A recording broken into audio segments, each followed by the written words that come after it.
This is going to be a little short video here on the difference between the Lee turret press and the Lee classic turret press. Well, the reason I'm making this video is because I've searched all over YouTube, and I looked on YouTube before I bought this turret press at first, and decided that was what I wanted. I watched a lot of videos on turret presses, and this is the one I decided for the price. That was the one I was going to get.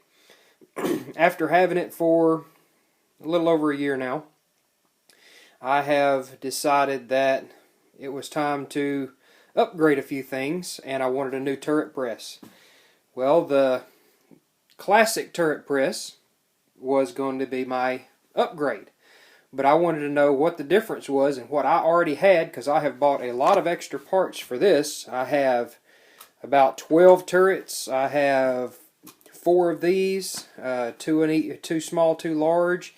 I have 6 or 8 of these priming arms. I have a lot of extra parts for this press already, and I wanted to know if there was any difference in the two, so that I would know whether or not I'd have to buy a whole bunch of new stuff. Well, that's what this video is going to answer. I'm going to title the video, as you found it, Lee turret press versus Lee classic turret press, and we'll see if we can't clear up a few things. So I unmounted this one from my bench and brought it in here and just mounted it to my work table in here. They're both just screwed on just to kind of hold them down so I can show you a little bit about them. I really like this press. I've loaded a lot of rounds on this little turret press here. This little turret press has served me well, but on 4570 casings, the 4570s and longer casings will get stuck on this priming pin whenever they come down. Well, first thing you realize here is the distance between here and here is a lot bigger. Grab a pair of calipers here, and we will show the difference here. We have on this one, if I can do this one-handed, from the ram, and it's hard to do one-handed, from where the shell sits to where it contacts at the top is somewhere around almost 3 inches. On this one, where it contacts and about where it goes is 4 1/4 inches. It's pretty close to a quarter. So already I know that this press is going to do me a lot better as far as going using for bigger calibers, as far as rifle calibers and stuff like that. This one's been great to me for pistol calibers.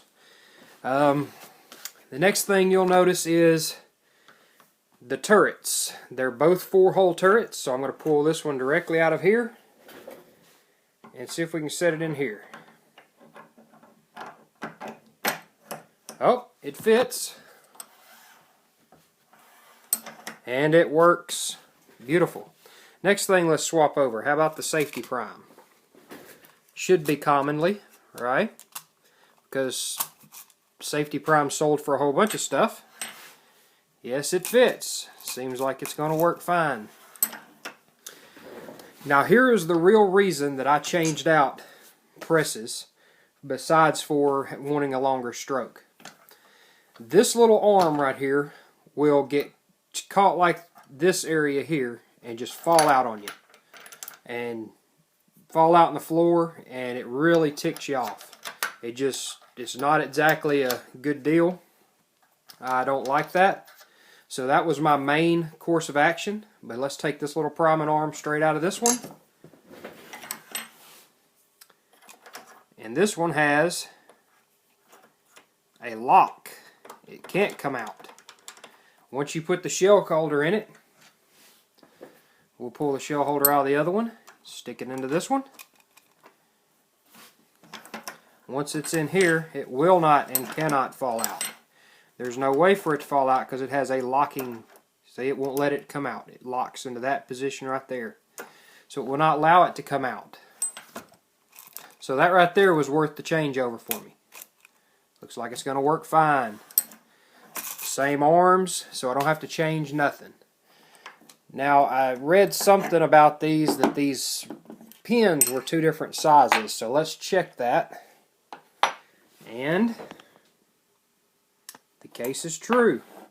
They're the same size around, but one is longer than the other. Thus, the reason it has a taller stroke. It couldn't be the same length. Still has the plastic little hex nut.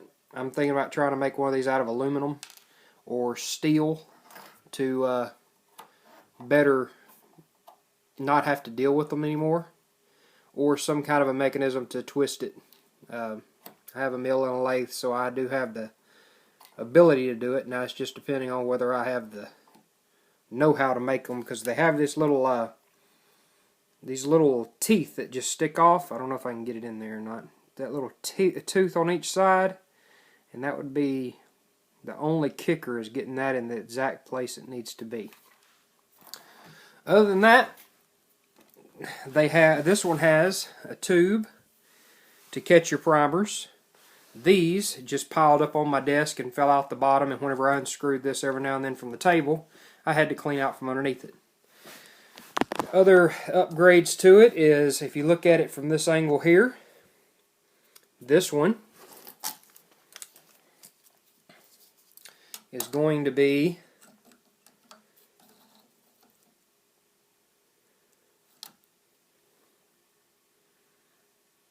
an 1.5 inches thereabouts across, and this one is a lot more beefy, and it's more like 2 1/8 over, maybe a little bit more. So also, this little arm here has got a little ram like system with these little bitty skinny, little more than maybe a 1/4 inch rod right here. Yeah, right at under a 1/4 inch rod. That's a flat plate on each side. There's all that's riding on. This one has got the beef. It has almost a 1/2 inch with some extra beefing in some places. So this press is going to be a lot better press. I know it's going to be a lot better press. I'm glad that Lee fixed some of their things. I wish they'd come up with a fix for this little guy and this little thing here, because they both look like they have the same setup on them, and it really doesn't have that much. This is a full cast iron, so as far as paper hold down quality, when you pull this one in the box, this one weighs significantly more than this little pop aluminum one here. This one's made out of just like a forged aluminum, and probably weighs somewhere in about I don't know, I'd have to look it up to be certain. I don't want to tell you wrong, but I just guess that it's about 2.5 pounds, maybe 3 pounds. This one's going to weigh somewhere in the neighborhood of 5 to 8 pounds, and it is a lot more beef. Also, these little rods are a whole lot smaller than these big rods. So hopefully this will answer any questions if you're thinking about buying a 4-hole turret press, which one you would rather have. Thanks for watching.